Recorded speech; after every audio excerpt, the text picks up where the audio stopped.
You can't faint from POTS despite what you read online. When you see articles published like this from top research hospitals like Mayo, Vanderbilt, etc., they say 20 to 30% of POTS patients faint. Not that POTS causes 20 to 30% of patients to faint. Now, these hospitals aren't spreading misinformation. It's just general confusion in the medical criteria because orthostatic intolerance as a whole is completely misunderstood. When I say POTS in my day-to-day, I mean orthostatic intolerance. It's just a more accessible way of saying that when I say POTS instead of OI. Orthostatic intolerance basically means I don't feel very good when I'm standing upright, which POTS is a form of orthostatic intolerance, but you can't faint from it. When you see an organization claim that 20 to 30% of POTS patients faint, they're really just saying that it's orthostatic intolerance.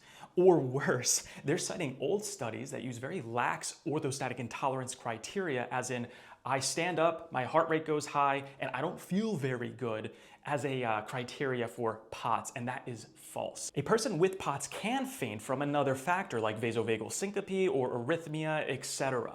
But you cannot faint from orthostatic intolerance directly if your blood pressure remains the same, and that's the criteria for POTS. So when I see comments like this one saying, my blood pressure stays the same, they're wrong. They were failed by a medical system that doesn't have proper diagnostic criteria for POTS, and that upsets me more than anything. These people that say that you can faint from POTS despite no drop in blood pressure cite cerebral hypoperfusion, yet they do tilt table testing that doesn't measure cerebral hypoperfusion, and that's just crazy to me. What you're going to notice when you measure cerebral hypoperfusion is the brain starves of blood, the reflexes shut off, and therefore the blood pressure drops in the body, causing you to pass out. Why does your blood pressure not drop and you still pass out? Well, there's a really clear reason why. And that reason is because on a tilt table test, you only measure your blood pressure every 1 to 3 minutes, and a syncopal event can happen in a blink of an eye. Now, I don't want to say that there's some grand conspiracy amongst doctors to not measure cerebral hypoperfusion. Conspiracies are like me using this hat to hide a bad hair day.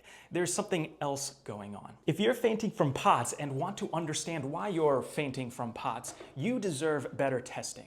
Make sure you're going to a clinic that measures cerebral blood flow, as well as heart rate and blood pressure on the tilt table test, and not just heart rate and blood pressure. That is insufficient. For sources and more information, you can join my subreddit r/neuropots. I hope the information there is something you can read and take to your doctor to have better conversations about your healthcare treatment.